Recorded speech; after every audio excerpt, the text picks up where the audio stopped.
हम लोग हमारा नया टॉपिक स्टार्ट करते हैं जो कि है यकृत के कार्य। ठीक है, हम लोगों ने यकृत का स्ट्रक्चर देख लिया अच्छे से। हमने उसका हिस्टोलॉजिकल सेक्शन मतलब उसका हम जो बोलते हैं औतिकी ये संरचना देखी थी कि बहुभुजीय कोशिका होती है ना। और उसका मुख्य रूप से उसका काम क्या होता है, पित्त रस का स्त्रावण करना, है ना। पित्त रस का स्त्रावण जो होता है वो कौन करता है, यकृत। और उसका संचय मतलब उसका स्टोरेज वो कौन करता है, पित्ताशय। ठीक है, पित्त रस बहुत इंपॉर्टेंट है हमारी बॉडी में वसा का एक प्रकार से पाचन करने के लिए। तो सबसे महत्वपूर्ण काम जो होता है यकृत का, सबसे पहला काम हम लोग देखते हैं वो यही होता है क्या, पित्त रस का संश्लेषण।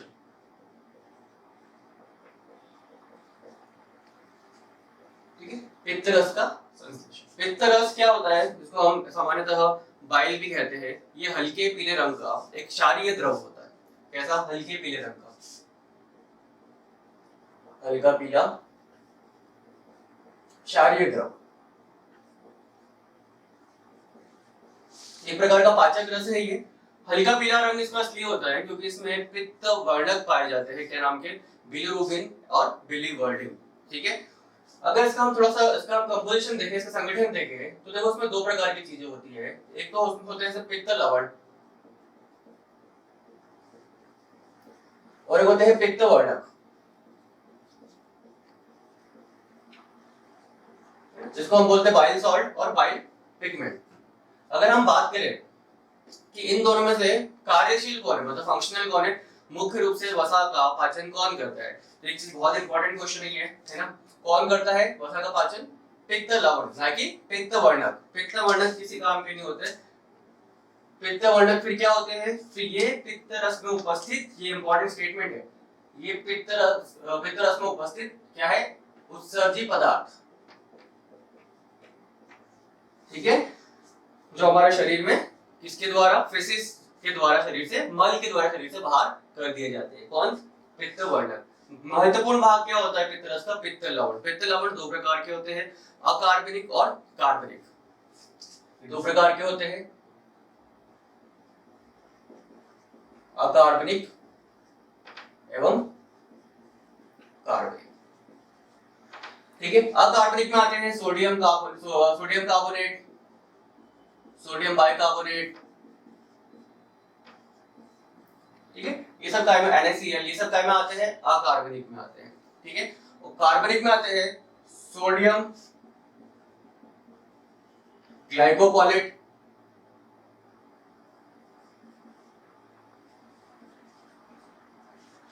सोडियम टोरोकोलेट,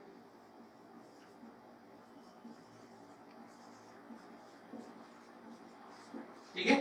ये जो है ये सबसे महत्वपूर्ण भाग होते हैं किसके, हमारे पित्त लवण के। कौन से वाले, कार्बनिक वाले। ठीक है, सबसे महत्वपूर्ण भाग है, सबसे क्रियाशील भाग है। ये हमारे वसा के पाचन में एक प्रकार से क्या करते हैं, बहुत महत्वपूर्ण भूमिका निभाते हैं। अब ये वसा का पाचन करते कैसे, पहले इसका मतलब समझना कि वसा का पाचन कैसे होता है। तो एक चीज ध्यान से समझना, वसा जिसको हम बोल सकते हैं लिपिड, है ना, इसको हम बोल सकते हैं लिपिड। वसा जब हम लोग हमारी बॉडी में ग्रहण करते हैं वो सब क्या होता है, अनसैचुरेटेड फैटी एसिड, है ना। ये होता है असंतृप्त वसीय अम्ल, है ना। ये जो हमारे शरीर में हम ग्रहण करते हैं ये बहुत बड़े बड़े ग्लोब्यूल्स होते हैं। ग्लोब्यूल्स मतलब इनकी हम बात करें तो हम जैसे कि बात करते हैं कि इनका जो जिनसे बने हुए सबसे छोटी इकाई उसको हम क्या बोलेंगे, इसका ग्लोब्यूल। तो ये इनके ग्लोब्यूल क्या होते हैं, बहुत बड़े बड़े होते हैं वसा के। ठीक है, ये क्या है हमारे ग्लोब्यूल।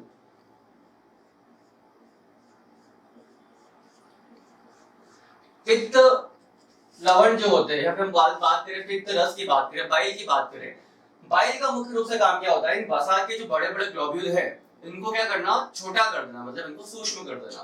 तो ये क्या करेंगे, इस वसा के ग्लोब्यूल्स को छोटा कर देंगे। इनका आकार क्या करता है, ये छोटा कर देता है।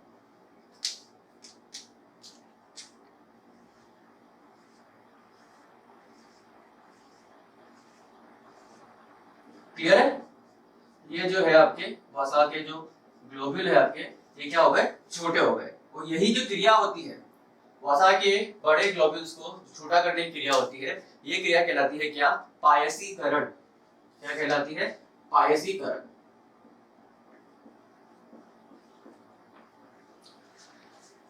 क्लियर है ये? पायस आपने नाम सुना होगा, पायस बनाना की विधि कहलाती है पायसीकरण, जिसको हम इंग्लिश में बोलते हैं इमल्शन, और जो क्रिया कहलाती है क्या? इमल्सिफिकेशन। एग्जैक्टली होता क्या, समझो इस चीज को। अगर सपोज हमारे पास एक साइड हमारे पास तेल है और इस साइड हमारे पास पानी है ना, और अगर हम दोनों को मिलाए तो हम जानते हैं कि पानी जो है वो कहाँ हो जाएगा, ऊपर तैरता रहेगा, पानी सॉरी तेल जो है वो कहाँ रहेगा, सतह पे रहेगा, और पानी जो रहेगा कहाँ पे, नीचे रहेगा। यही होगा अगर हम सपोज एक चैम्बर में हम लोग उसको मिलाने की कोशिश कर रहे हैं, तो हमको पता है कि जो पानी है वो कहाँ पे रहेगा, तले पे रहेगा, और सतह पे कौन आ जाएगा, जो हैवी है वो है तो ऑयल।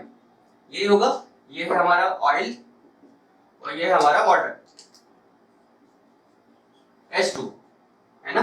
पर अगर सपोज हम क्या करें, इस ऑयल जो है ये जिस अवस्था में है, जो ये फेज में है, उस प्रावस्था को हम क्या करते हैं, बहुत छोटे छोटे छोटे ड्रॉपलेट में इसको तोड़ दें, है ना। तो क्या होगा, और इसकी मात्रा भी हम कम करके इसको बहुत छोटे छोटे ड्रॉपलेट में तोड़ दें, तो क्या होगा, कुछ समय के लिए ये ऑयल की ड्रॉपलेट किसके अंदर मिल जाएगी, पानी के अंदर। कुछ समय के लिए क्या होगा, इस पानी के अंदर मिल जाएगी, जिसकी वजह से क्या होगा, ये दोनों जो पहले अलग अलग सिस्टम थे, जो दो अलग अलग प्रावस्था थी, एक प्रावस्था थी क्या, जल, एक प्रावस्था थी क्या, तेल। अगर हम इस तेल को, इस ऑयल को हम छोटे छोटे अणुओं में तोड़ के इस पानी में कुछ समय के लिए मिला दे, ये हमेशा के लिए पॉसिबल नहीं हो सकता, कुछ समय के लिए मिला दे, तो जो नई प्रावस्था बन जाएगी उसको कहते हैं हम क्या, पायस। वो पायस जो होता है किस प्रकार का सिस्टम होता है, बाइफेसिक सिस्टम। बाइफेसिक मतलब क्या, जिसमें द्विप्रावस्था, द्विप्रावस्था मतलब इसमें दो प्रावस्था है, इसमें ऑयल भी है और वाटर भी है, ठीक है। तो ये क्या निर्माण होता है, पायस का। एक प्राकृतिक पायस का अगर हम उदाहरण की बात करें, तो प्राकृतिक पायस जो होता है वो है हमारा क्या, दूध, मिल्क।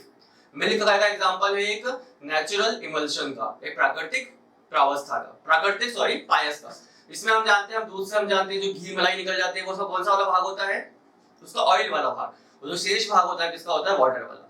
बाकी आपको लगता है इसके अंदर आप जब देखते हो कि ऑयल अलग है और पानी अलग है, नहीं, क्योंकि वो किस प्रकार का उदाहरण है, पायस का, ठीक है। तो हम लोग हमारे शरीर में जो वसा ग्रहण करते हैं, उस वसा को घुलनशील बनाने के लिए उसको सबसे महत्वपूर्ण काम देखो, ये वसा जो है ये क्या है, पायसीकृत वसा नहीं है, बल्कि ये वसा कौन सा है, पायसीकृत वसा है। क्या है ये, पायसीकृत वसा।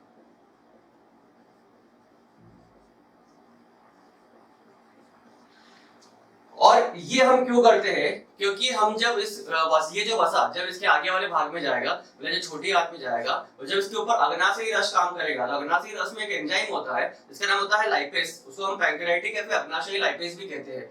तो वो एंजाइम सिर्फ और सिर्फ किसके ऊपर काम करता है, पायसीकृत वसा के ऊपर। इसी वजह से हमको ये क्रिया करनी पड़ती है। उस क्रिया में मुख्य भूमिका कौन निभाता है, बाइल, जिसको हम विपर नाम से जानते हैं क्या, पित्त रस। ये हो जाएगा इसका सबसे पहला काम, किसका, हमारे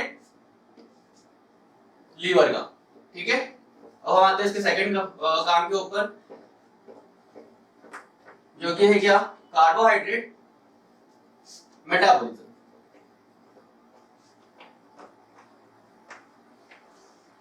सेकंड काम है इसका कार्बोहाइड्रेट मेटाबॉलिज्म।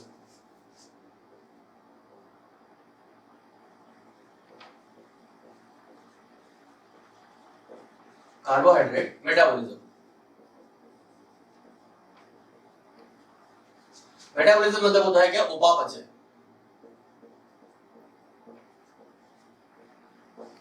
कार्बोहाइड्रेट का भी क्या करता है ये, उपापचय करता है। बहुत महत्वपूर्ण भूमिका है ये, देख लो इसको, हालांकि रटना नहीं है, बहुत इजी है।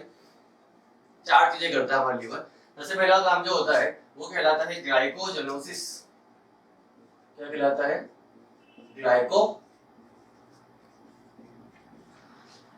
ग्लाइकोजेनोसिस। दूसरा काम जो होता है वो कहलाता है ग्लाइकोजेनोलाइसिस। क्लियर है। तीसरा काम जो होता है वो कहलाता है ग्लूकोनियोजेनेसिस। और चौथा काम जो होता है कहलाता है ग्लाइकोनियोजेनेसिस। ठीक है। अभी तो आपने नाम लिख लिए, अब इनका मतलब क्या है समझ लेते हैं अपन। देखो मतलब बहुत इजी है इनका, आप अपने ऊपर ही लेके चलो इस चीज को, है ना। कि सपोज हम लोग रोजाना कितना, मान लो 2000 कैलोरी हम लोग रोज क्या करते हैं, ग्रहण करते हैं, है ना, भोजन के रूप में। सपोज अगर हमने किसी दिन ज्यादा कैलोरी मतलब ज्यादा खाना हम लोगों ने खा लिया, तो जो आपने ज्यादा शर्करा जो खाई है, वो शर्करा का हम यूज तो करेंगे नहीं, क्योंकि हमारा इंटेक कितना रोज का, मात्र 2000 कैलोरी का। तो जो आपने एक्स्ट्रा खाया है उसको हम क्या करेंगे, एक संचित ऊर्जा की अवस्था में परिवर्तित कर देंगे और उस अवस्था को हम बोलते हैं क्या, ग्लाइकोजन। तो ग्लूकोज से ग्लाइकोजन का परिवर्तन कहलाता है ग्लाइकोजेनेसिस। ग्लूकोज से आएगा ग्लाइकोजन का परिवर्तन कहलाता है क्या, ग्लाइकोजेनेसिस। ठीक है, जब हम एक्स्ट्रा हम लोग मील ले लेते हैं, एक्स्ट्रा हम लोग इंटेक करते हैं, भोजन को ग्रहण करते हैं, तो वो जो बचा हुआ भोजन जितना हमको चाहिए वो तो हम यूज कर ही लेंगे, हमारे जो भी शरीर की जो दैनिक गतिविधियां होती है उसमें, और जो बचा हुआ शेष भाग है उसको हम क्या कन्वर्ट कर देंगे ग्लाइकोजन में। ग्लाइकोजन एक प्रकार से संचित भोजन, संचित ऊर्जा की एक प्रावस्था भी होती है। ठीक है, दूसरा आता है हमारे पास ग्लाइकोजेनोलाइसिस। सिंपल सी बात, अगर सपोज हमको जितना इंटेक चाहिए बॉडी में का कैलोरी का, अगर हमको उतना नहीं मिल पाता है ना, भूखमरी की कंडीशन बोलते हैं उसको, हम स्टारवेशन बोला जाता है, तो उस कंडीशन में क्या होगा, जो संचित भोजन आपने ऊपर बनाया था ग्लाइकोजन, उसको हम तोड़ना स्टार्ट कर देंगे। भाई क्लियर, क्योंकि ऊर्जा का स्रोत तो एक ही है सिर्फ, कौन सा, ग्लूकोज। तो ग्लाइकोजन को तोड़ना, ग्लूकोज में तोड़ना, ये क्या कहलाता है, ग्लाइकोजेनोलाइसिस। क्या कहलाता है, ग्लाइकोजेनोलाइसिस। क्लियर है ये? ठीक है, अब दूसरा काम, अगर सपोज आपके पास है ही नहीं, ग्लाइकोजन ही नहीं है, तो आप क्या करोगे, आप non carbohydrate source, non carbohydrate source मतलब क्या, आपके ग्लाइकोजन को छोड़ के क्या बचा, वसा और प्रोटीन। वसा और प्रोटीन के द्वारा ग्लूकोज का निर्माण क्या कहलाता है, आपका ग्लूकोनियोजेनेसिस। ठीक है, तो हम यहाँ पे क्या लिखेंगे, नॉन कार्बोहाइड्रेट।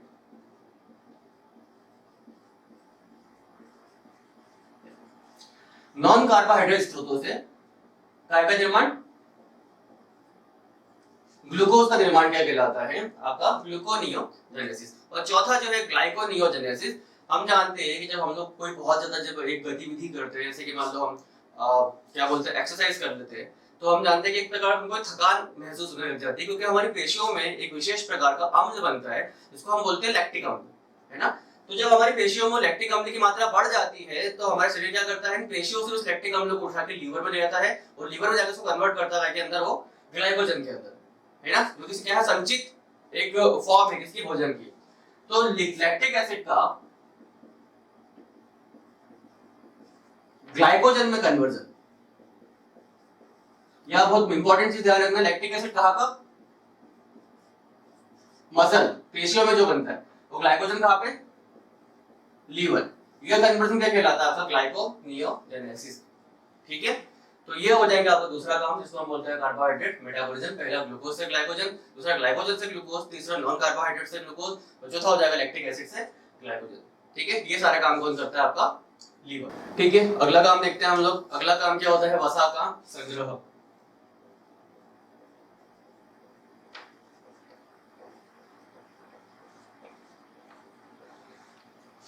ये क्या चीज है, देखो समझना।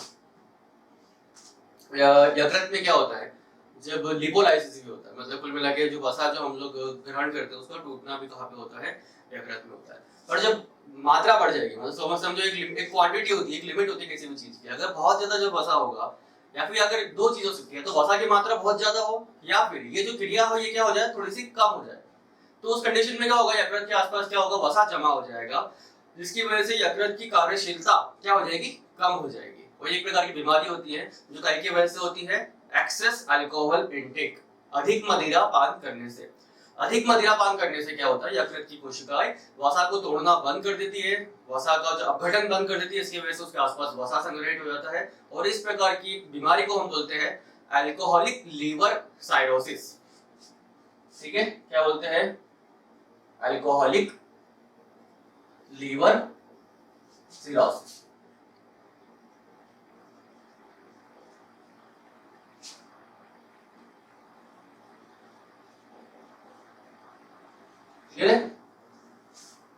ठीक है, ये काम भी कौन करता है, हमारा लीवर। क्या करता है, वसा का संग्रहण करता है, बाकी अगर किसी वजह से ये क्या हो जाए, बढ़ जाए, खराब हो जाए, तो क्या हो सकता है, साइरोसिस। ठीक है, तीसरा काम ये करता है प्रोटीन का या फिर अमीनो अम्ल का डीएमिनेशन। अमीनो अम्ल का डीएमिनेशन। डीएमिनेशन मतलब होता है क्या, विअमीनीकरण। क्या बोलते हैं इसको हम हिंदी में, विअमीनीकरण, मतलब अमीन ग्रुप को बाहर निकलना। अब हम देखते हैं कि एक अमीनो अम्ल होता क्या है। तो देखो, अमीनो मतलब क्या हो गया,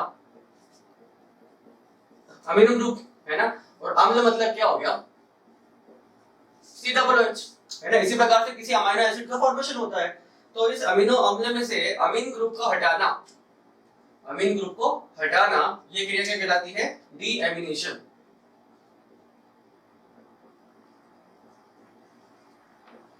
ये क्रिया क्या कहलाती है, डीएमिनेशन।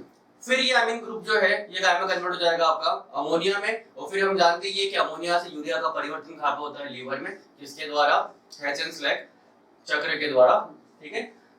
ये इसका एक और नाम है क्या, ऑर्निथिन ऑर्जिनिन साइकिल। फिर उसका वो जो बाद में काय में कन्वर्ट हो जाएगा यूरिया के अंदर,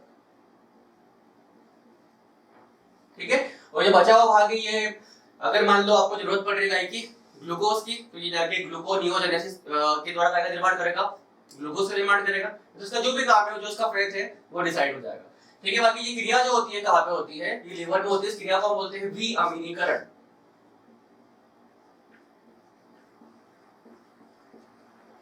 ठीक है, विअमीनीकरण। ये भी कहां पे होता है, लीवर में होता है। बहुत इंपॉर्टेंट प्रक्रिया है, ठीक है। मतलब समझ में आना चाहिए आपको किसी भी चीज का ना, रटना नहीं है आपको। अगला जो क्रिया, अगला जो हमारा भाग है, अगला जो उसका फंक्शन है, वो क्या है, रक्त का शुद्धिकरण। ये भी बहुत इंपॉर्टेंट है।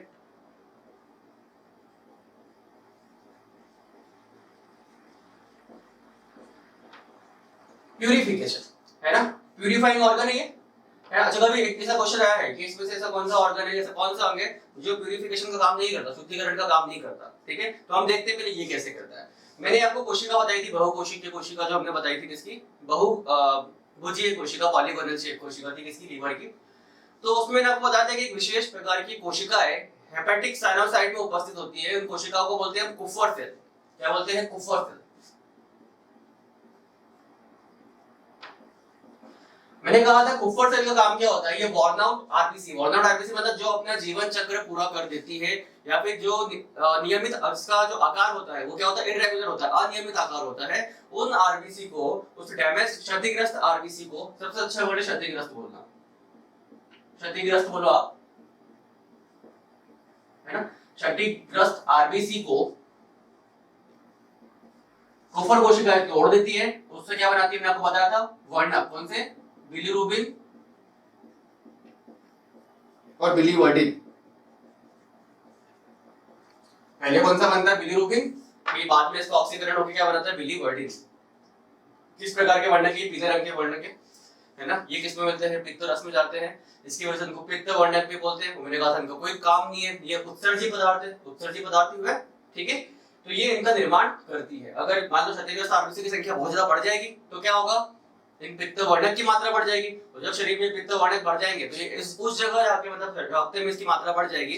तो आप इनको देख सकते हो, जहाँ पे हम हमारे ब्लड को देख सकते हैं, जैसे कि हमारे पाम्स देखो, इस प्रकार से गुलाबी गुलाबी पाम्स दिख रहे हैं आपको, रेड रेड, ये लोकेशन है जहाँ पे हम रक्त को देख सकते हैं। अगर सपोज करो रक्त में इन वर्णकों की मात्रा बढ़ जाएगी, तो ये वर्णक पीले रंग के हैं, तो ये भी क्या हो जाएंगे, पीले हो जाएंगे। और बीमारी को हम क्या बोलते हैं, पीलिया। पीलिया मतलब क्या होता है, जॉन्डिस। और पहली बात ध्यान रखना, पीलिया बीमारी नहीं है, पीलिया लक्षण है। किसका, कि आपका लीवर खराब हो चुका है। लीवर खराब होगा तो ये प्रोसेस बढ़ जाएगी, जिसकी वजह से रक्त में इन वर्णकों की मात्रा बढ़ जाएगी। तो पीलिया को अगर आप बीमारी ना बोल के कोई लक्षण बोलोगे तो ज्यादा बेहतर रहेगा, ठीक है। इसलिए हम पीलिया के अंदर हमारे लीवर को क्या करते हैं, हम टॉनिक, जो टॉनिक पीते हैं उनको हेपाटोटॉनिक्स बोलते हैं, जो आपके लीवर को क्या करते हैं, उसकी फंक्शनिंग को अच्छा करते हैं, है ना। लीव 52 नाम की टैबलेट आती है, हम वो खाते हैं, हिमालय की जो आती है। तो ये सब चीजें जो होती है काय के लिए होती है, पीलिया के लिए होती है। क्लियर है ये। एक और काम, ये काम एक और स्प्लीन में भी होता है, इसको हम बोलते हैं हिंदी में प्लीहा, है ना। प्लीहा भी यही काम करता है। प्लीहा में कौन सा भक्षक कोशिका पाई जाती है,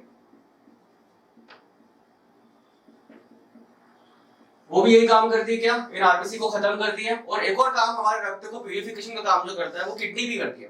रक्त में अगर यूरिया की मात्रा बढ़ जाएगी तो किडनी उसको से बाहर निकाल लेगी, है ना, और रक्त को क्या कर देगी, यूरिया रहित कर देगी। तो ये तीन ऑर्गन हो गए, कौन कौन से, लीवर, स्प्लीन और किडनी। इनको हम बोलते हैं प्यूरिफाइंग ऑर्गन, प्यूरिफिकेशन ऑर्गन, जो रक्त का शुद्धिकरण करते हैं, ठीक है, प्यूरिफायर, ठीक है। अगला काम जो होता है वो होता है प्लाज्मा प्रोटीनों का निर्माण।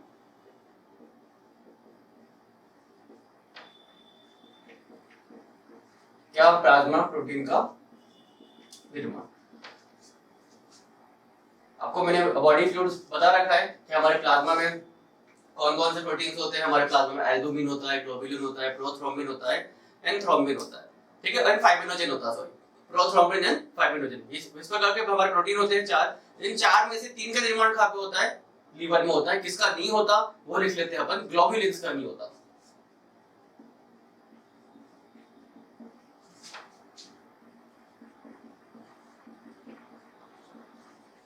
ग्लोबुलिन्स को छोड़ के बाकी सभी का निर्माण कहां पे होता है?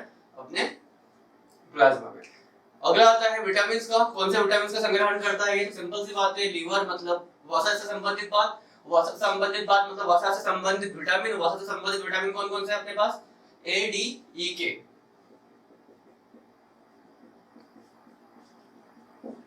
इन विटामिन B12, इनका भी संग्रहण कौन करता है? हमारा लीवर करता है। ठीक है। अगला काम डिटॉक्सिफिकेशन। डिटॉक्सिफिकेशन को हिंदी में बोलते हैं हम निराविषीकरण।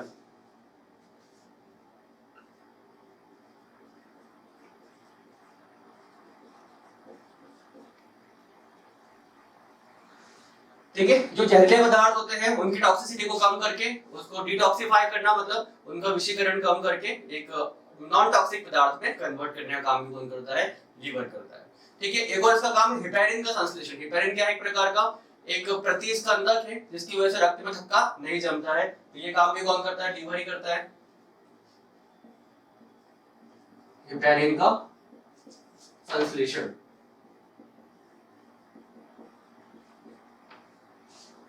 एक और काम देखते हैं अपन। एक और काम है हीमोपोइसिस। हीमोपोइसिस आपको नाम सुना है आपने? हीमोपोइसिस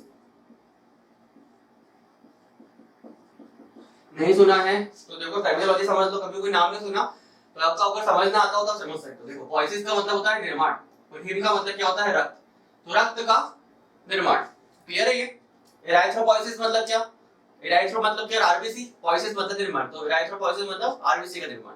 ल्यूकोपोइसिस मतलब ल्यूकोसाइट्स का निर्माण, मतलब डब्ल्यूबीसी का निर्माण। तो रक्त का निर्माण क्या होता है? लीवर में होता है। बट ध्यान से सुनना एक चीज, आपने हमेशा पढ़ा है रक्त का निर्माण तो कहां पे होता है? अस्थि मज्जा में होता है, बोन मैरो में होता है। सही बात है, वो बिल्कुल सही बात है। पर वयस्कों में, ठीक है, वयस्कों में आरबीसी का निर्माण कहां पे होता है? अस्थि मज्जा में होता है। पर भ्रूण, हम जानते हैं भ्रूण के अंदर अस्थियां तो इतनी डेवलप होती नहीं है ना?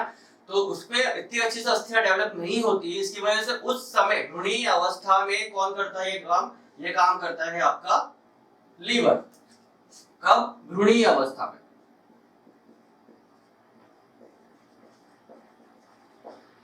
है ना? तो कभी स्टेटमेंट आए तो कंफ्यूज मत हो जाना कि वयस्कों में अगर आप हीमोपोइसिस के लिए लीवर लगा दोगे तो वो बिल्कुल गलत स्टेटमेंट है। भ्रूणीय अवस्था में करता है कौन? करता है लीवर। यौग का सिंथेसिस भी कौन करता है?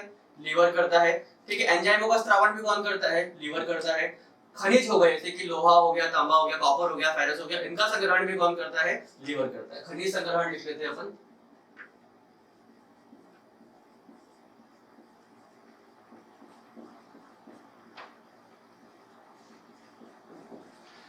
ठीक है। इनका भी कौन संग्रहण करता है? लीवर करता है। ठीक है। इतने सारे स्टेटमेंट लिख लिया, कंफ्यूज मत होना, है ना? क्योंकि हमको अगर हमने पढ़ा ही नहीं कोई चीज तो उसको हम आंसर नहीं कर सकते। इसलिए हम कोशिश ये करते हैं कि एक बार कोई चीज हमारे सामने से होके गुजर जाए तो जब हम एग्जाम दें तो कम से कम हम लोग एलिजिबल तो रहेंगे उस चीज को रिमेंबर करने के लिए। क्योंकि अगर आपने कोई चीज पढ़ी ही नहीं है तो उसको आप याद कैसे करोगे?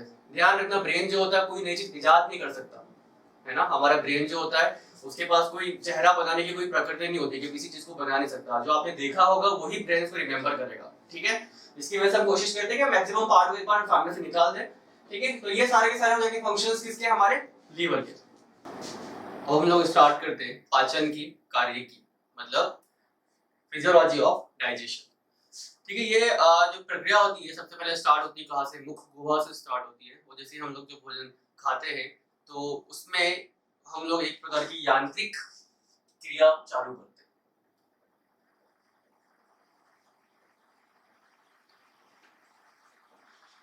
अब यांत्रिक क्रिया क्या है इसका मतलब समझ लो। मैकेनिकल एक्शन कौन करता है? देखो हम समझते हैं, हम दांतों के द्वारा हम भोजन को चबाते हैं, है ना? ये क्रिया कहलाती है यांत्रिक क्रिया कहलाती है।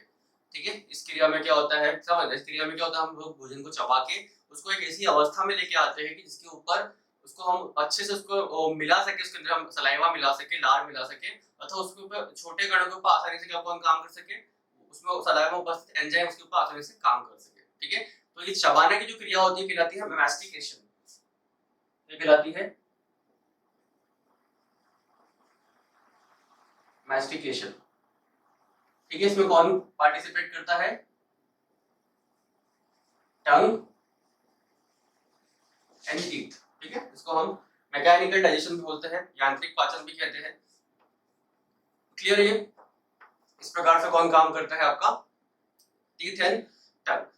फिर जैसे ही हम भोजन को एक पर्टिकुलर एक अवस्था में कन्वर्ट कर देते हैं, फिर हम जानते हैं कि हमारे ओरल कैविटी में, मुख गुहा में तीन जो रहती है ग्लैंड्स रहती है, ग्रंथियां रहती है, पैरोटिड, सबलिंगुअल और सबमैंडिबुलर। इनसे स्त्राव होता है किसका? लार का। ठीक है, यहाँ पे स्त्राव होता है किसका? लार का।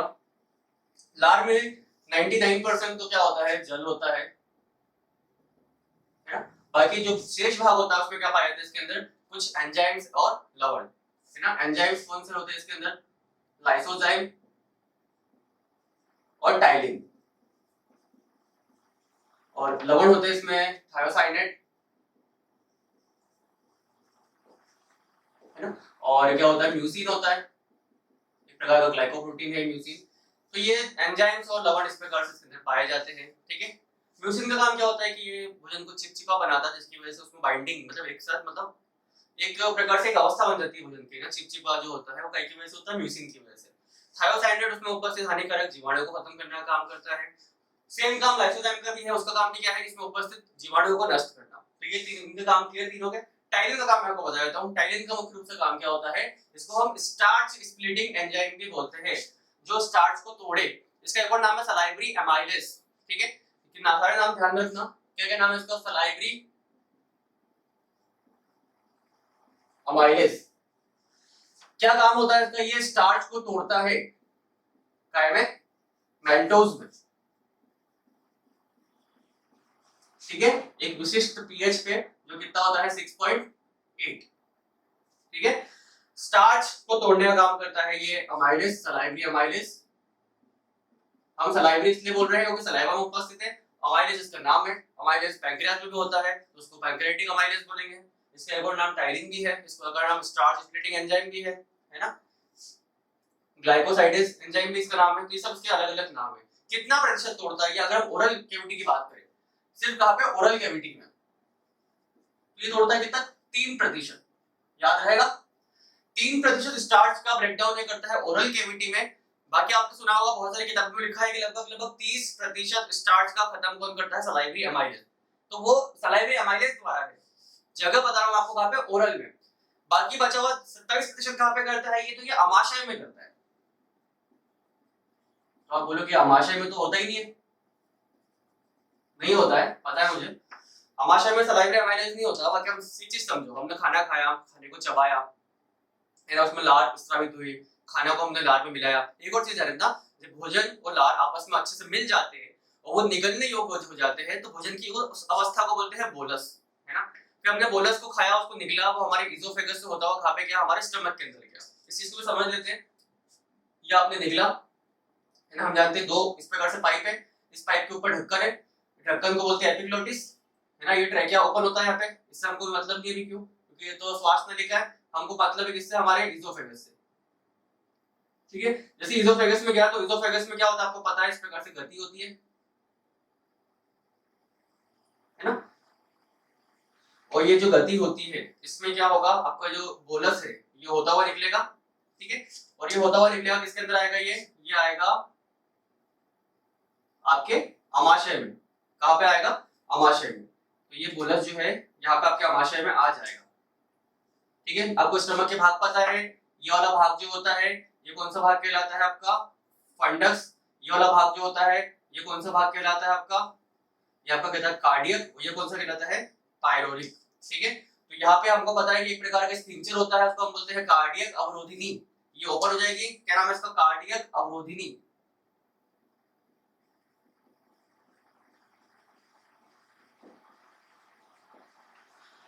ठीक है, जो कहां से आ रही है? इजोफेगस से भोजन को कहां पर डालेगी? अमाशय में। और जैसे अमाशय में भोजन आएगा, तो फिर अमाशय में क्या? जठर रस का निकलना, स्रावन, जठर रस का स्रावन चालू हो जाएगा। फिर इसका सलाइवरी एमाइलेज, इसका जो क्रिया होगी बंद हो जाएगी। पर पहले से जठर रस नहीं होता हमारे अमाशय में, समझना। पहले से होता तो आपको एसिडिटी हो जाती, होती है ना? तो पहले से नहीं होता, जब हम लोग भोजन खाते हैं उसके बाद इसके अंदर गतिविधियां होती है, इसमें गैस्ट्रिन नाम का हार्मोन निकलता है, फिर जाके क्या होता है इसमें जठर रस की मात्रा बढ़ती है। तो करीबन करीबन जठर रस के एक प्रॉपर स्त्रावण में कितना समय लगता है, 30 मिनट लगते हैं। कितना? आधा घंटा। तो उस आधे घंटे तक तो उसके अंदर अमाइलेज मिला हुआ है भोजन के अंदर, तो वो अमाइलेज अमाशय के अंदर आके इसके ऊपर काम करता है। तो बाकी बचा हुआ 27% कहां पे होता है पाचन इसका, अमाशय में। बाकी 3% कहां पे होता है, मुख गुहा में। कुल कितना हो गया? तो अगर स्टेटमेंट समझो, सलाइवरी अमाइलेज द्वारा कुल 30% स्टार्च का अपघटन होता है, इसमें 3% ओरल में होता है, बाकी बचा 27% अमाशय में होता है। क्लियर है? तो इस प्रकार से क्या करता है, ये भोजन जो है गति करके कहां पे आ जाता है, आपके अमाशय में। ठीक है, अगला हम देखते हैं कि ये जो क्रिया कहां पे भी देखिए, मुख गुहा के अंदर। मुख गुहा के अंदर सिर्फ कार्बोहाइड्रेट का पाचन होता है, वसा का और प्रोटीन का नहीं होता। वसा का प्रोटीन का कहां पे होता है, अमाशय में और आपके आंत में। तो अगला हम भाग देखते हैं कौन सा, हमारा अमाशय।